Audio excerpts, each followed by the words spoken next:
Hello everyone to this month's DIY Crafternoon. I'm Keri and we will be making wine cork trivets today. And I started mine, but we're going to do a little bit of a step-by-step to get you started, and then I'm going to finish mine off so you can see what it will look like when it's done.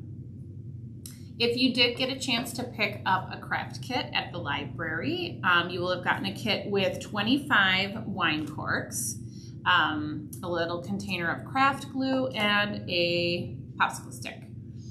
And the only other thing you would need to provide, which I would suggest, is something to do your gluing on that to put on your table. I'm just using a file folder, but like a plastic placemat or tablecloth, because the glue is definitely going to kind of seep through and you don't want to ruin your furniture. So what we're going to do is we're going to start with our first row. We're going to make 5 rows in a zigzag fashion for this trivet. 5 rows of 5. So I'm going to start off by showing you how to make the first row and how to add a second row on, and then I'm going to just finish up the one that I started. So you're going to start off with your wine cork, and you're going to put it at a kind of angular position, pointing down to the right, I guess, on your placemat. We'll call it a placemat. And then you're going to take the next wine cork and you're going to put some glue on the top. You don't need a ton, but with this, the craft glue, it does take a long time to dry. So you have to be kind of patient and careful that you're not moving stuff around too much. So you're going to place that second cork at the bottom of your first cork. Points at a zigzag fashion.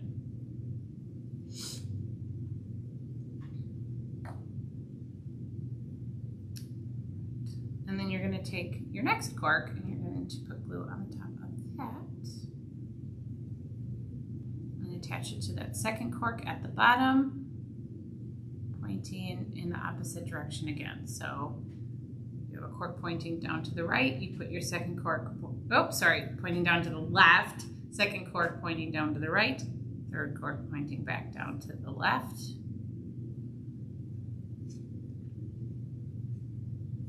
Then you're going to put some more glue on the top.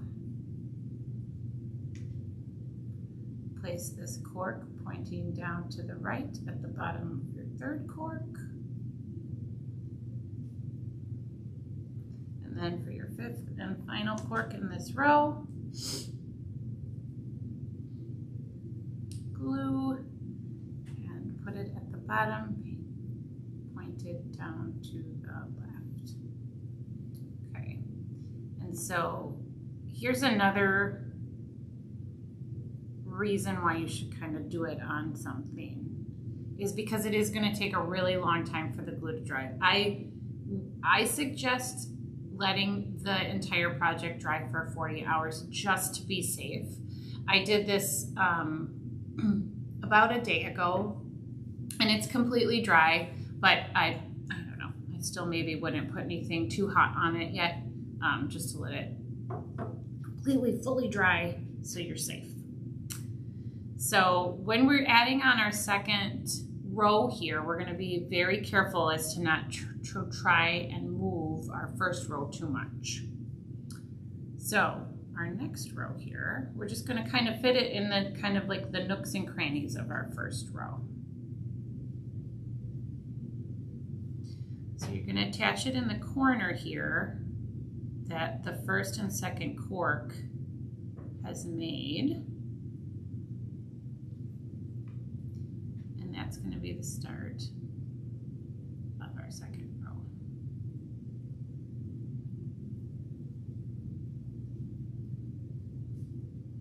And you're definitely going to have to keep kind of pushing everything together because the glue doesn't dry fast.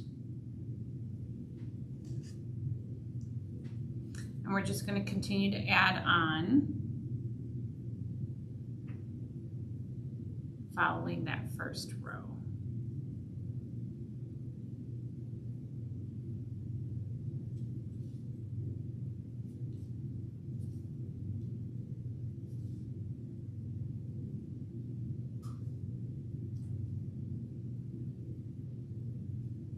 And here you gotta find, this is the one part where you gotta find just the right size cork to fit in there, because sometimes you get a smaller cork and then you'll have space. So make sure with the third cork of your second row, you find one that fits just right in there.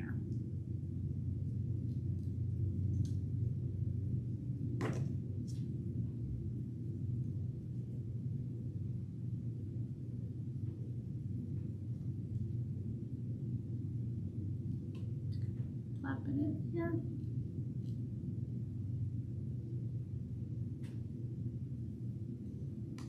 Should put a little glue on each end too.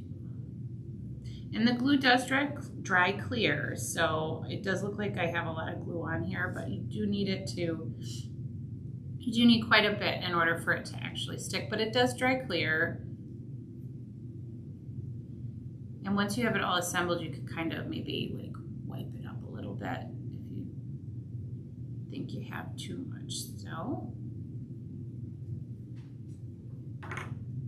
okay.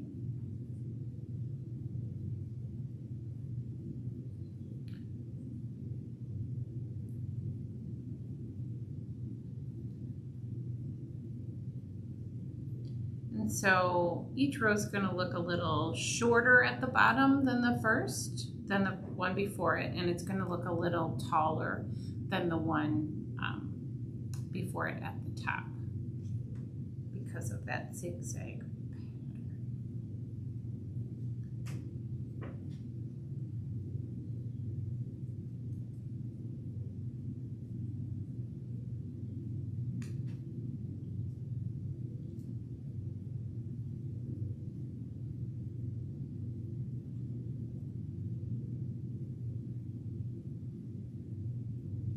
Okay, so then you just keep doing that until you have your 5 rows. So now I'm going to shift and I'm going to finish up the one that I started. I'm going to use my directions now as my mat. So I'm already starting on my 3rd row of this one. Hopefully I have enough corks left. If not, we're just going to do what I can. I find that one cork that fits nicely in there. Never realized it, but some are shorter than others.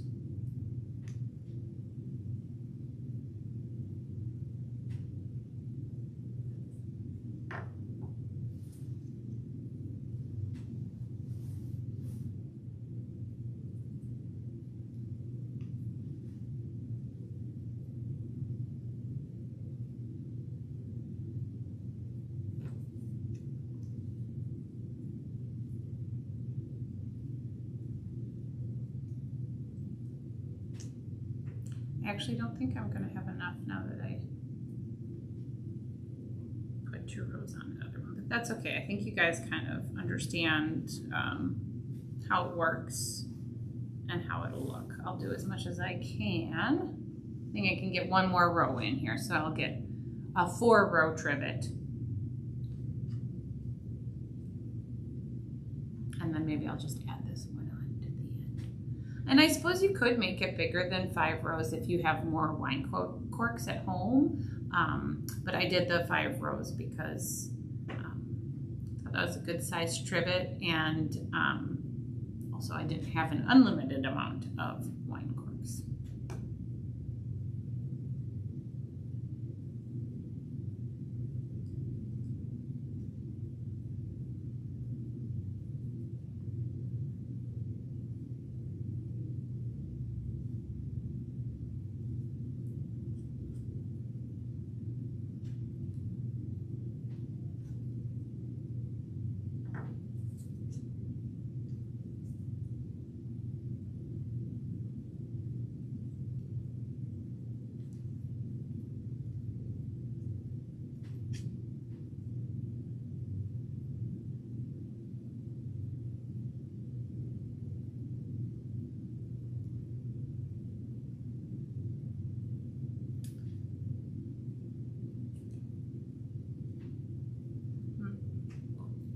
So this does present a problem. I don't think I'm going to use this one.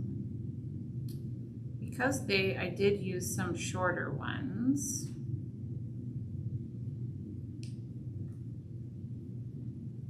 There's going to be a bit of a gap right here in my trivet. So if you do come across the shorter corks, my suggestion would be to put them in the last row so that you're not hopefully going to then have a gap in the middle, which I am going to have now, which is kind of a bummer.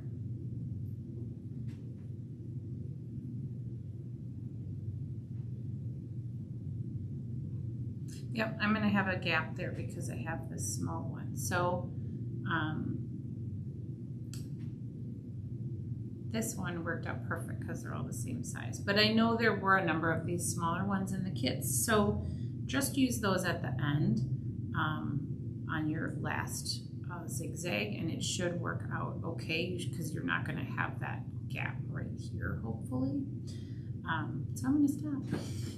And I'm going to try and fix that. But so anyway, it's pretty simple. I could even try and show you what it would look like completely finished. You can just lay these guys kind of next to each other.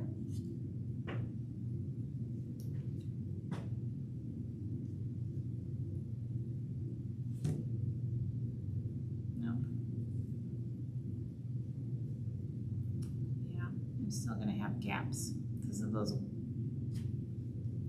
odd corks. I know I didn't put any of those in the kit, so you shouldn't have to worry about those. They have like wax on the bottom, which is kind of strange. I've never seen that one before. I've seen any like that before. There. Oh, that's a little better. But you guys kind of get the idea of how it will look when it is finished. So it's pretty simple. You just kind of have to be careful about your sizes. And I do, on the instructions that come with the kit, I do suggest laying it all out first. So do your whole layout first and then do your individual rows. That will definitely help. Unfortunately, I couldn't do that because I didn't have enough corks, and I wanted to show you how to do the rows and how it looked when it was finished. So I hope you guys enjoy it. I hope you have fun, and you can always save your wine corks and make more of them. That is if you drink wine. So I hope you enjoy it, and I hope you enjoyed our DIY Crafternoon this afternoon. Next month, I think we are doing fabric bangle bracelets. I'm pretty sure that's July. And that should be really fun. They're kind of vintagey. We'll have some really fun fabrics to put on them. And should be pretty simple.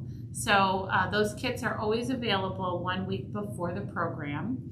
And the program always airs on the second Wednesday of the month at noon on Facebook Live. So I hope you guys will join me next month as well. In the meantime, have fun crafting. Bye-bye.